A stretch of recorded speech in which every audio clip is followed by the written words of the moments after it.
Selamat sore, saya datang ke sini untuk mewawancara Bapak. Sebelumnya, perkenalkan saya Levina, mahasiswa dari Universitas Terbuka.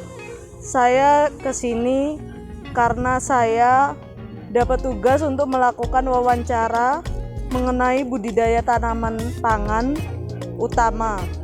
Dan saya di sini ketemu langsung dengan Bapak, kepengen belajar terkait dengan tanaman ubi kayu atau singkong. Mohon maaf Bapak bisa memperkenalkan diri terlebih dahulu. Sebelumnya saya juga mengucapkan terima kasih. Saya senang atas kesukaan ini. Lahan saya dan lahannya sudah siap tanam. Tapi berhubung situasinya musim kemarau ya, jadi kita tidak bisa upayakan penanaman. Baik Bapak. Dari lahannya kosong, ya inilah seperti ini lahannya. Jadi nggak bisa kita tanamin karena nggak ada air. Iya Pak. Sekarang kita lanjut aja ke sesi wawancara yang pertama ya Pak. Apa yang mendorong Bapak menjadi seorang petani? Ya, yang pertama kita dulu itu kan semenjak sampai di sini dengan adanya pekerjaan tani, memang dari awal saya hobi di pertanian.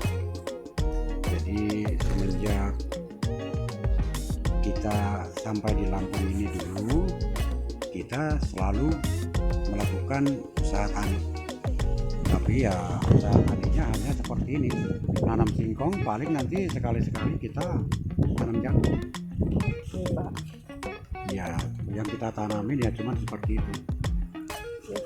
Baru kita lanjut pertanyaan kedua ya Pak.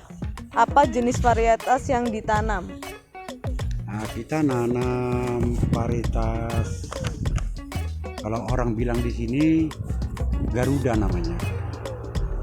Garuda warna putih ya Pak. Nah, warna batangnya putih. Nah ini seperti ini ya.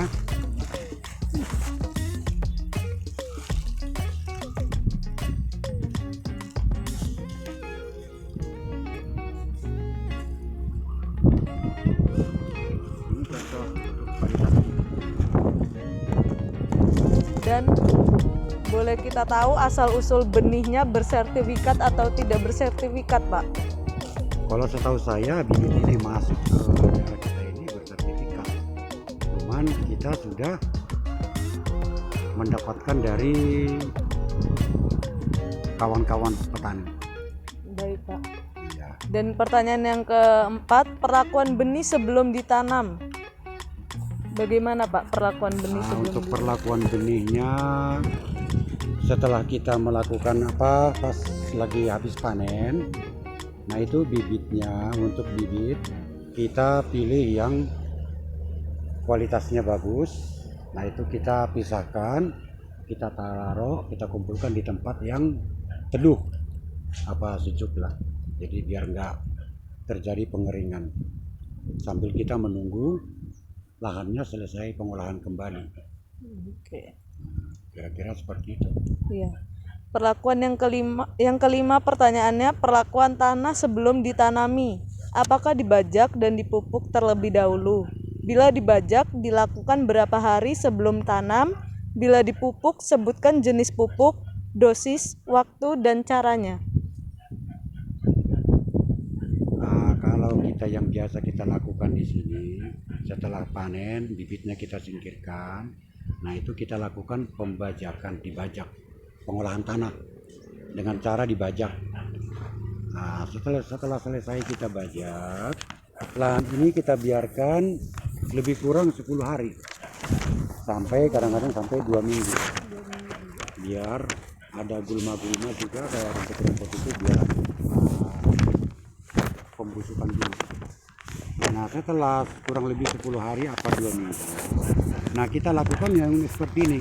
Ini namanya ridger atau penggulutan lokasi. Jadi kita nanti nanamnya ini, kita adakan penanaman di sini, di atas gulutan ini. Jadi untuk penanamannya itu perlu Pak diterangin apa penanamannya bagaimana? Boleh Pak kalau Jadi setelah lahan udah selesai, nanti kita lakukan lakukan penanaman di atas gulutan ini dengan jarak tanam. Ini gulutan ini jaraknya kurang lebih 90 cm.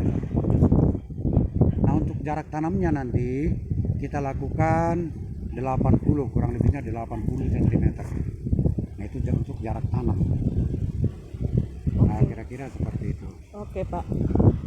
Nah, bila ada kegiatan penyemaian, ceritakan langkah-langkahnya. Nah, untuk penyemaian kita tidak perlu. Tidak perlu, Pak. Nah, cukup bibitnya nanti setelah lahan selesai ya siap, kita lakukan pemotongan bibit, langsung kita tancapkan di lokasi.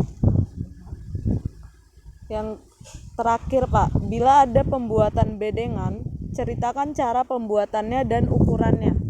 Ini untuk penanaman ubi kayu kita nggak perlu ada pembedengan. Iya.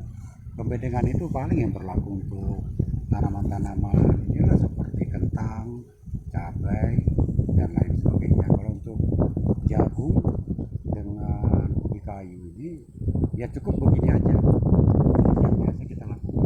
Baik, Pak. Sebelumnya pertanyaannya sudah selesai. Terima kasih, Pak, atas wawancaranya. Ya, kembali sama-sama.